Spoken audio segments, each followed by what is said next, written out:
কিসের জন্য বাসায় ডেকোরেশন করতেছো? কার বিয়ে? আরে বাসায় তো বিয়ে লেগে গেছে, বড় ভাইয়ের বিয়ে।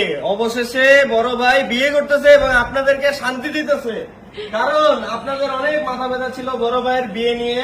তো ফাইনালি বড় ভাইয়ের বিয়ে এবং ঘরোয়া ভাবে অনুষ্ঠান হচ্ছে, তাই আমরা ডেকোরেশন করতেছি। এই যে বড় ভাইয়ের নাম লেখা দেখেন, এখানে লেখা তাহারিমের হলুদ সন্ধ্যা। একটু পরে আমরা আরেকটু ডেকোর করবো আর একটু পরে অনেক নাচানাচি হবে বাসায়।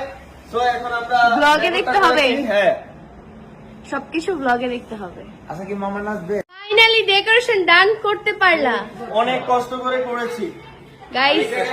কোনো ভাবেই হচ্ছিল না, দেন হচ্ছে অনেক কষ্টে এখান থেকে ওইখান এটা গিটু দিছি, মানে অনেক কষ্ট করে জোড়া পালি দিয়ে দেন হচ্ছে এটা দিছি, কারণ এগুলো অনেক বেশি ভার। আর এই Guys, ভারটা নেওয়ার জন্য এই জায়গায় একটা দড়ি লাগতো। ঘরোয়া ডেকোরেশন হিসেবে কিন্তু অনেক সুন্দর হয়েছে, আমার কাছে হ্যাঁ, অনেক ভালো লাগছে। কিন্তু একটা জিনিস মিসিং এই জায়গায়, এখানে এরটা মিসিং। এই যে ও ভুল করছে, ও এটা আমার আনতে খেল নাই ভাই। খেয়াল নাই? তাহারিমের হলুদ সন্ধ্যা না হয় তাহারিম হলুদ সন্ধ্যা। এখন অনেক কষ্ট করে এটা সাজিয়েছি, আপনারা বলেন কেমন হয়েছে। এটা কিন্তু নিজ উদ্যোগে নিজের হাতে সাজিয়েছি, আর বার প্ল্যানটা ডিজাইনটা ছিল, কিন্তু ইতির দেওয়া। হ্যাঁ প্ল্যান ছিল টোটালি আমার। হ্যাঁ, তো এখন হচ্ছে কি হলুদের জন্য আমরা রেডি হব সামনে।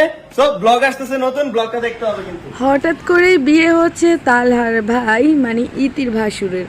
তো ইতির ভাসুরের বিয়ে জানা গিয়েছে এই মেয়েকে ইতির ভাসুর প্রেম করে ভাগিয়ে নিয়ে এসছে, তার জন্যই তাদের বাসায় একদম ঘরোয়াভাবেই বিয়ে হচ্ছে তালহার ভাইয়ের। জানা গিয়েছে মেয়ে নাকি খুবই শিক্ষিত এবং ভালো পরিবারের মেয়ে, যার কারণে মেয়েকে তালহার ভাইয়ের সাথে বিয়ে দিতে চায়নি, সেই জন্যই ভাগিয়ে নিয়ে এসেছে তালহার ভাই।